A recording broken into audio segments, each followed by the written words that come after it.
From Gimlet Media, this is The Nod. I am Brittany Lewis. And I'm Eric Eddings.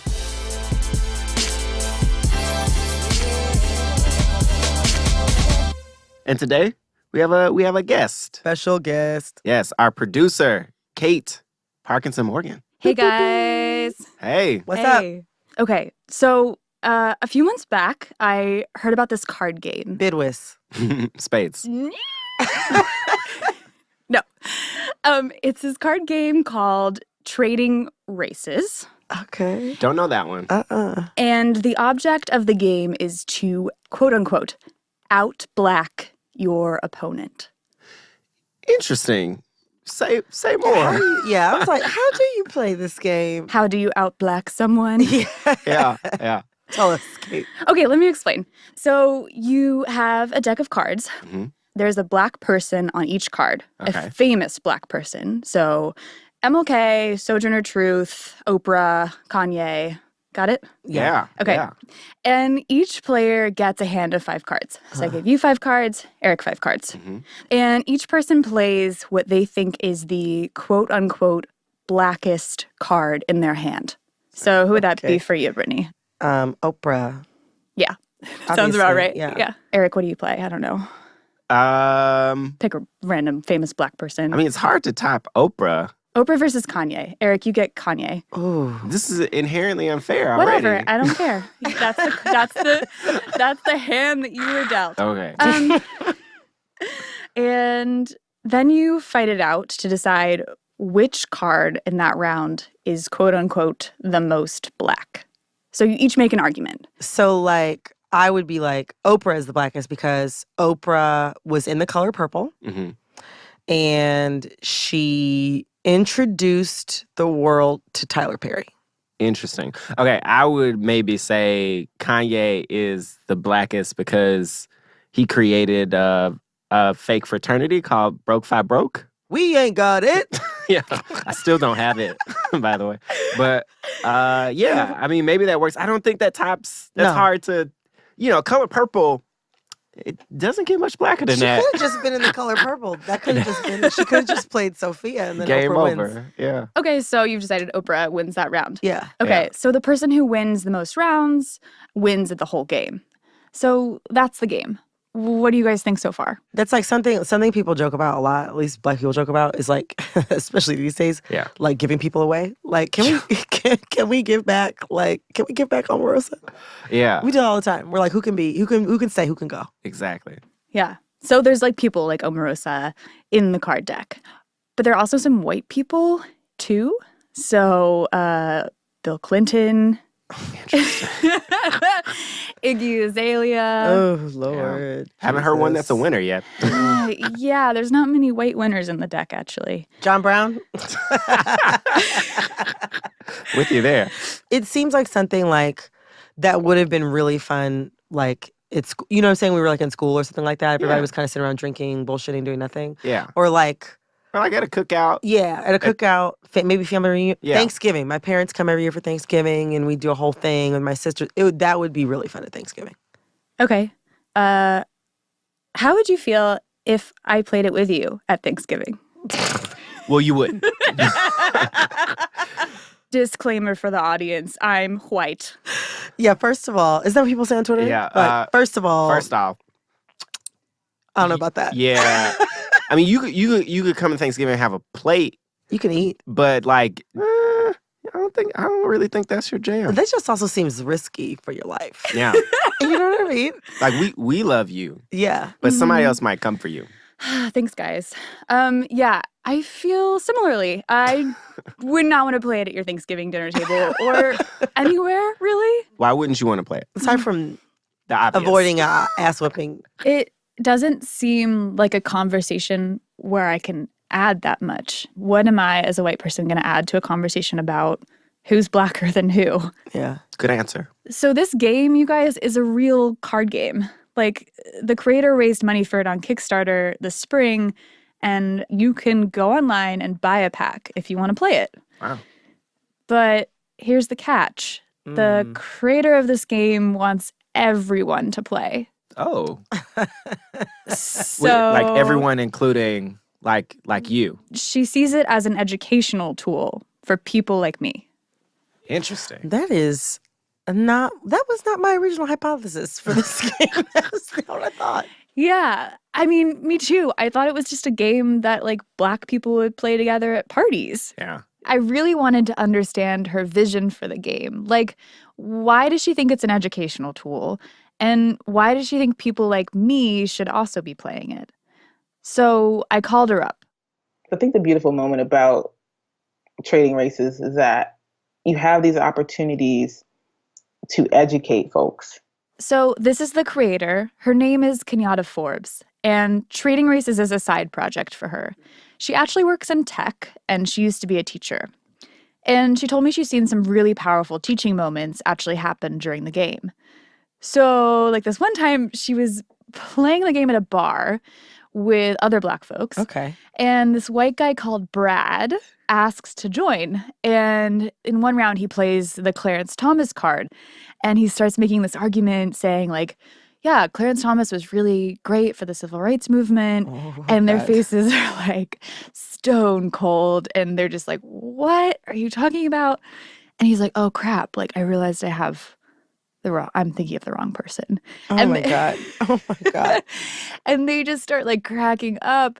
And then they actually give him a lesson on Clarence Thomas. They're like, this is actually who Clarence Thomas was. Yeah. Here's what he didn't do for the civil rights movement.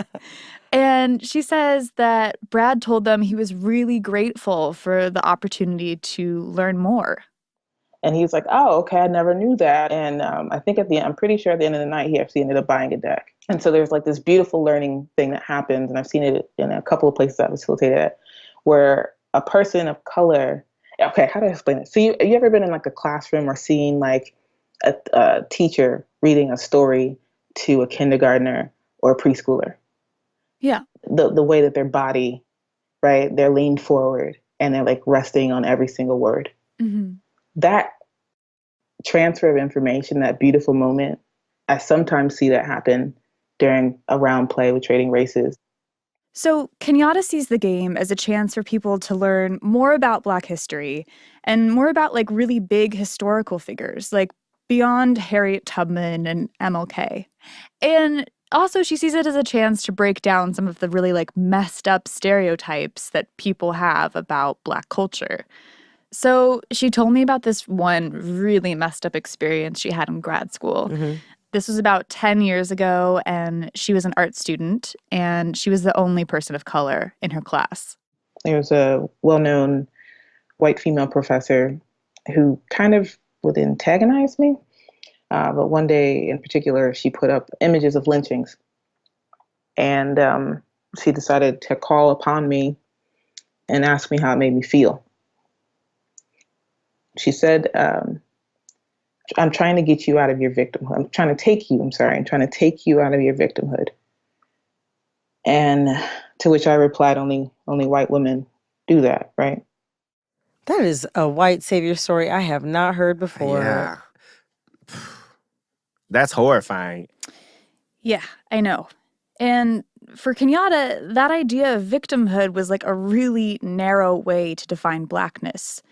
And so for her, this game is like an answer to that. It's trying to get people to think, like, how do you define Blackness?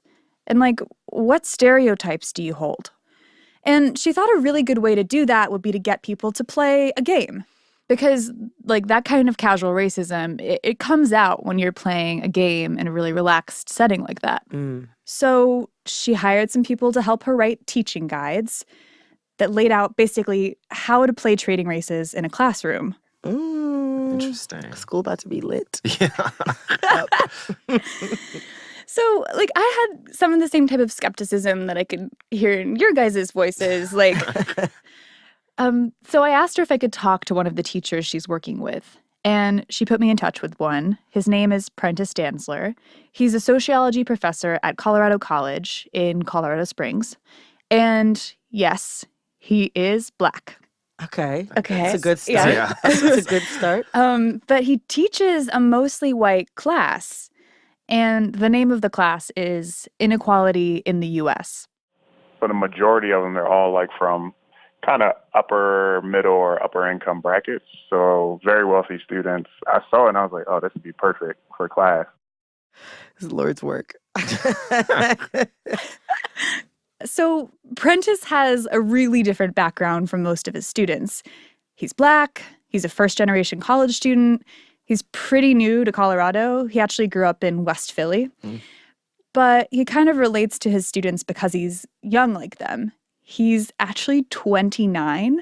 Oh, wow. Wait, really? He's cool. He's Teach. Yeah. He's definitely Teach. So, like, he really likes playing videos for his class. He said he made them watch Tip Drill, like the Nelly. The Nelly. God. Why did he do that? What? Because I'm all about making them feel uncomfortable and getting them to think differently than they're kind of traditionally trained to. Yeah. At one point, we watched music videos, like all these videos that used to come on like BET Uncut back in the day. So Oh my God. just like, and then just have a conversation like, all right, is this oppressive? Is this offensive? What does it mean to be oppressive or offensive? I know. I'm dying to see the syllabus. So he sees trading races as just like another thing in his tool belt to help these students open up in a conversation about race. So when we talk about different things like how race is socially constructed, and what does it mean to be Black, or what is Blackness, I think it's interesting for me to just see how kind of like white students deal with that. So what's your like dream conversation that comes as a result of a trading races game? I think my perfect situation is the students be like, well, there is no real definition of Blackness. And so it's really hard to really have these conversations because I don't know what I'm talking about. And I think that's the point to get across. Like, Blackness is not a monolithic thing. Like, just race is not a monolithic thing. So it's almost like you want them to like start playing the game and then realize that they can't play the game. Yeah. Yeah, that sounds optimistic. We'll see. I mean, like that would be something where, like, I have to, you can tell me a pig can fly, but until I see it, you know what I'm saying? I'm not going to believe it. Well, we can't see it, but we can listen to it. Ooh. Because I got Prentice to let us record his class playing the game. Woo! Goddamn, am I curious? Yeah, I am waiting with a bated breath. Yeah. And I will play you what it sounded like after the break.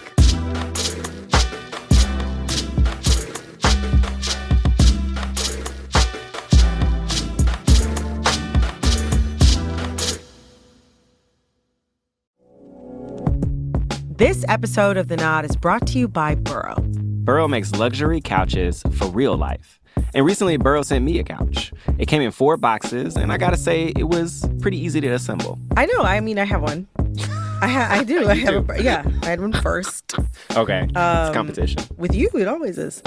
Burrow couches are modular, meaning you can customize the size of your couch to fit your lifestyle. And you can also customize things like color and armrests. Wait, so what does your couch look like? Like, what did you get? So I got 3-seater. And then I wanted something kind of bright, so I got the gray, the light gray. So basically what you're telling me is that you picked out a couch that is exactly like the one that I have. We have mostly the same couch, but you got the low arms, and I got the high arms. And I didn't consider, now mind you, the couch looks great, but I came over to your apartment recently. Yeah, my domicile. And I happened to like lay my head down on the low arm side. Nice, right? And I realized, damn, I wanted the low arms. Even when it comes to customizing a couch, I literally always win. You know what? Never mind. I love the high arms. Hurry and get your own unique Burrow couch today. And to get $50 off your order, use promo code THENOD at burrow.com. That's BURROW.com. Offer code THENOD. Welcome back. So we're going to go inside this college classroom where they're playing trading races. And I found someone to help us record the conversation. His name is Jake Barnell. He's a reporter in Colorado. He's also a white guy. I figured he'd be able to get more of a kind of open and honest reaction in a classroom that's mostly white kids. So Jake is going to help me fill in some of the details of the story. And I'm going to play you some moments from the game that really stood out to me. Okay, so some quick setup for you guys. This class, Inequality in the U.S., it's pretty small. About 18 students were in class the day we recorded. And they're mostly white women. There's one Black woman, one Asian American woman, and one Asian American man. So Jake, our reporter, he arrives to class early on a Friday morning. So I walk in, get set up in this classroom, which is kind of a small classroom with tables kind of arrayed in a square around the whole room. So there's a big kind of open space in the middle, very much not the sort of typical professor at the front of a class and then students in a stadium seating lecture hall. The only thing that the students know is that they're going to be playing a game at the end of class. So Prentice gives this lecture about race and inequality, and then he splits up the students into 4 groups. And he pulls out the cards. Look at those ominous little cards. They're ominous. It's like twice. All right. So here we go. So we're going to talk about blackness for, I don't know, half an hour or something. And the job of your team is to really come up with a definition for blackness. And I'm going to give you cards with people. So Prentice has one deck, and he gives each group 5 random cards. And he explains the rules of the game. Basically, each team decides which card they want to play, and they have to argue for that card. And then the class has to come to a consensus on who won each round. Questions? All right, let's start. We got real quiet, real fast. I would say there was a sort of general sense of queasiness in the room, or people sort of shifting in their seats and kind of looking around, thinking, uh-oh.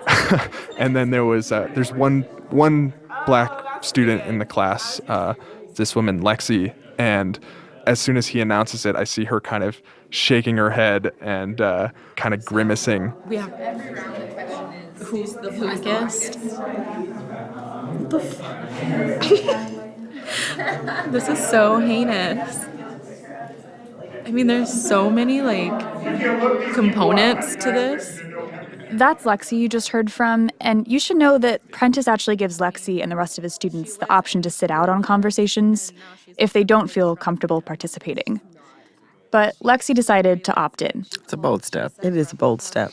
Okay, so let's listen to how Lexi's group decides on their first card. So we have Rosa Parks, Nelson Mandela, Oprah Winfrey, Jesse Williams, and Stacey Dash.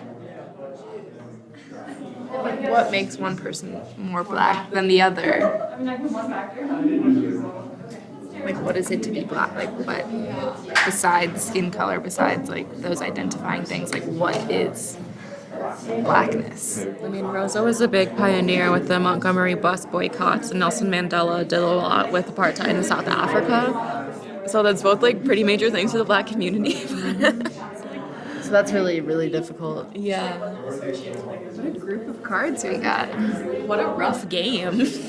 I feel like when people think of Blackness, especially civil rights, they jump to Rosa Parks. Mm-hmm. If we're looking to win the game, maybe we should go with Rosa Parks. Yeah. All right, so we pick Rosa.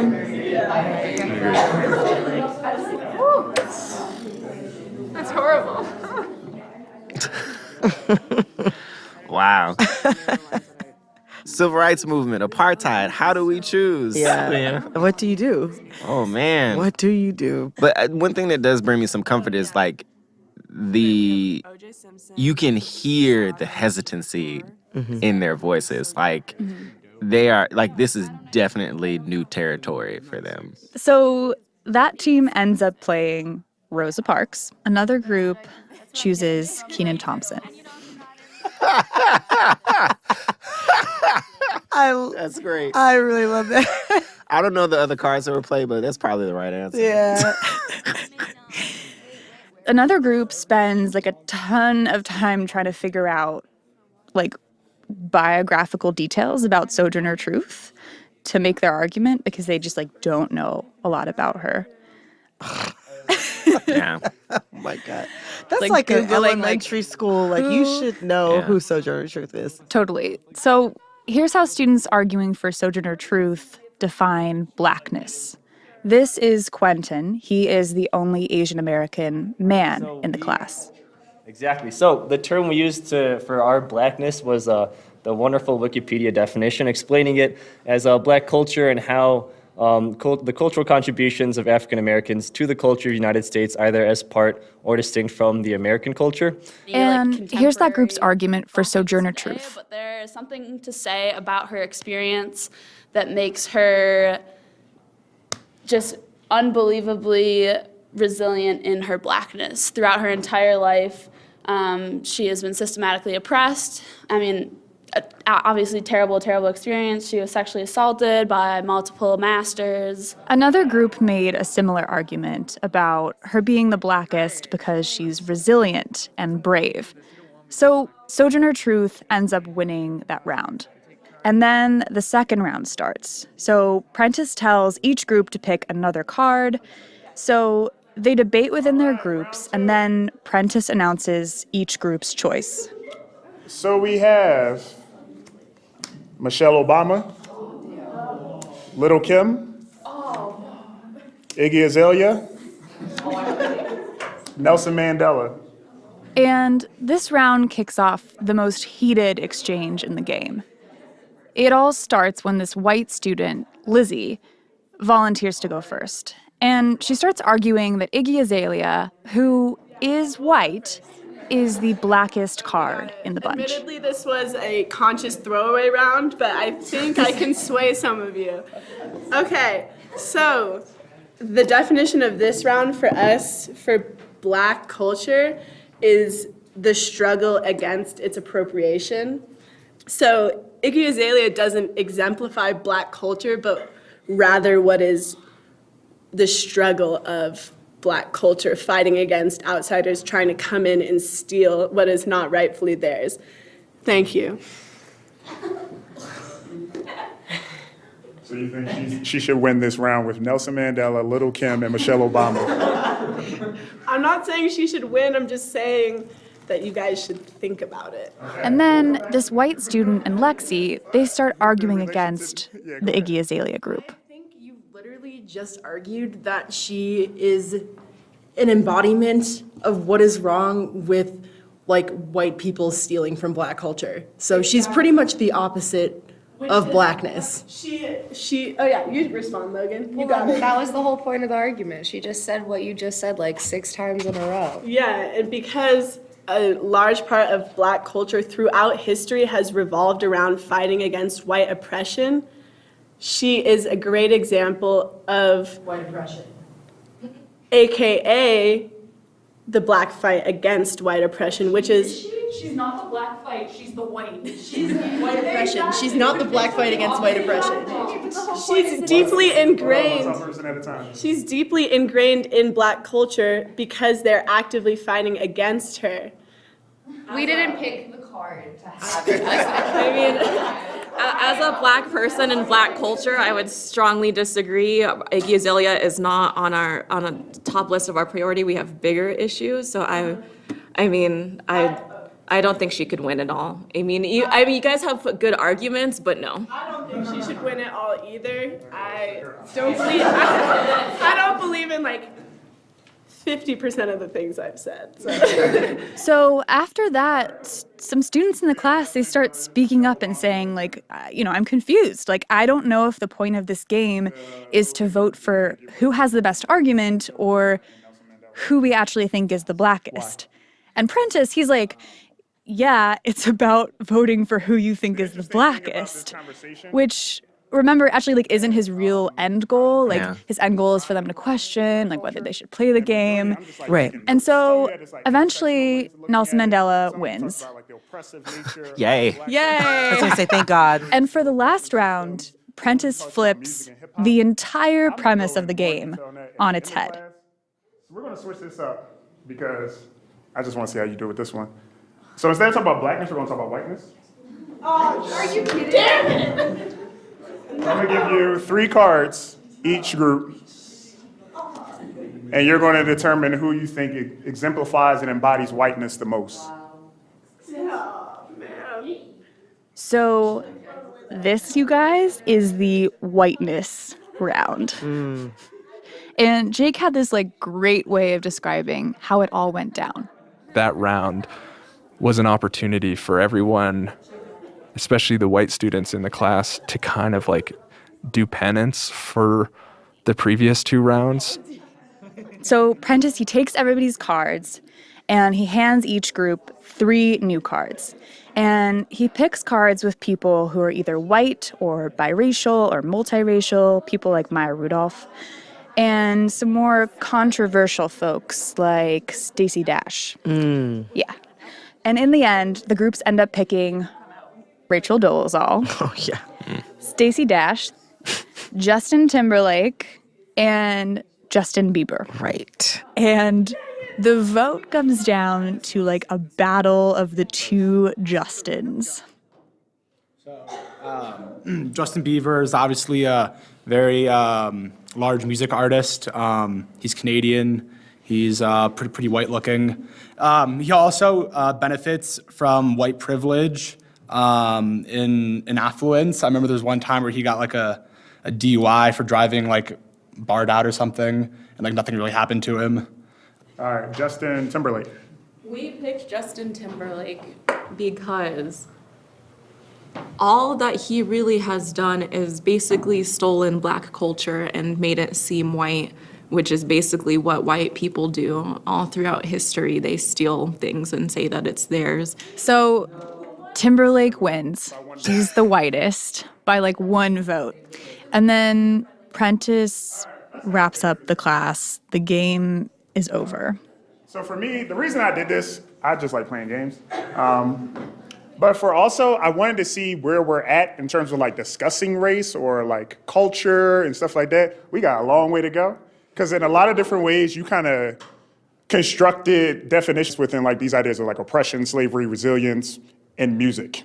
And we just need to be very mindful that Blackness or Black culture is not just this age-old story of slavery and resilience to white people. And it's much more nuanced and multifaceted and multidimensional. But when you play a game, all that erases, and it's just oppressor and oppressive, privilege and resilience, intersectional, and then music. There was no other conversations getting into more the nuances of what it means to be Black or white. The other thing is all of you felt comfortable playing the game, which is really interesting to me. So we need to have more conversations about power and agency.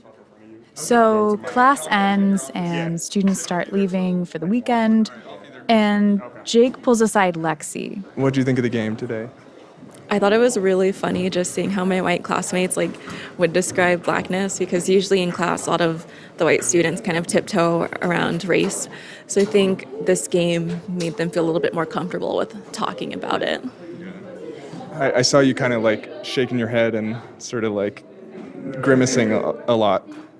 Yeah, I mean, even though I wasn't surprised, a lot of the comments were still pretty ignorant. So overall, are you glad you guys played this game, or did you not like it, or what'd you think? I thought the game was fun. I really want to play it with all Black people and see how the dynamic changes. I followed up with Prentice via email a few weeks back, and he said he wants to play it with his students again next year. Even though he didn't quite get to where he wanted to be with them. Yeah. He did say he felt like it got them talking more freely about all the difficult topics that you could come across when you're talking about inequality in the U.S. Yeah, I can see that. So I want to know what you guys thought. You know what? That actually, first of all, I had much lower expectations of how this was going to go. Yeah. And then I was really impressed with Prentice. Yeah. The way that he sort of created the most normal context possible to be able to make the game work. There's something to the fact that there's so much structure, the fact that a game has rules. Yeah. I appreciate that in that particular context, the game allowed the students to behave almost as if how they would have behaved outside of a classroom. A lot of the work that needs to happen is in those more informal conversations and spaces. That said, You know, like listening to that opens up so many more questions in terms of like what is supposed to happen in a classroom, who's it supposed to happen for, and maybe like at whose expense. I just wanted to like put my arm around Lexi like the whole No, time. seriously. I have been Lexi. I felt We've all Lexi. been Lexi. We've all been Lexi. I felt Lexi's pain. When you are the lone Black student, when you are the Franklin, you know what I'm saying? You have to speak for all Black people, right? You like become the de facto expert. You have to sit and sort of listen to that and feel vulnerable and feel kind of like sometimes wounded, you know what I mean, in those spaces. The thing that I appreciate in this particular situation is like Prentice was able to kind of call them out gently on their shit. But there are just a lot of teachers out there who are not equipped to do this type of stuff. Like Kenyatta's teacher.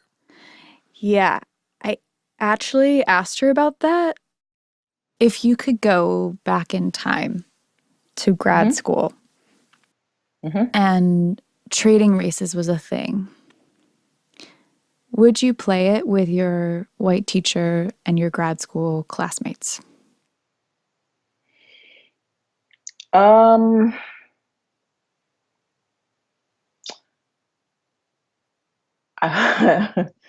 The petty in me says my white professor would be too busy trying to save them all, save everybody on the card. But I mean, I would be open to it.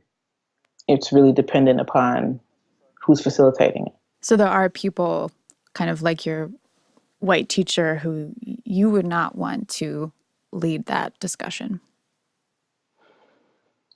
I would want to support them in a very intentional way.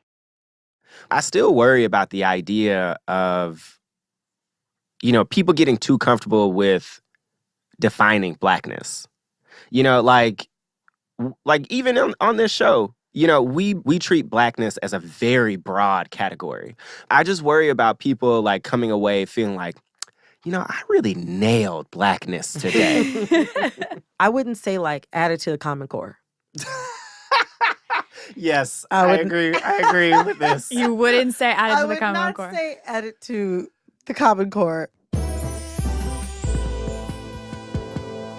And needless to say, I mean, I'd still play it at Thanksgiving. Just not with me. Just not with you.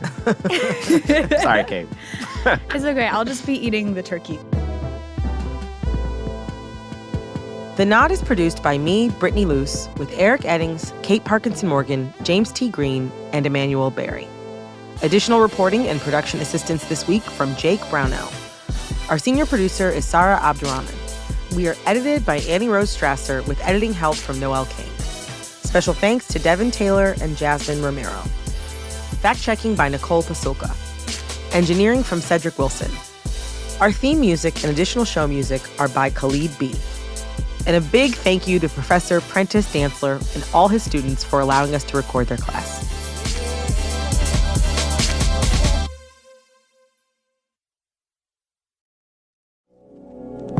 Thanks to our sponsor, Burrow. Burrow makes luxury couches for real life. Hurry and get your own unique Burrow couch today. And to get $50 off your order, use promo code THENOD at burrow.com. That's BURROW.com,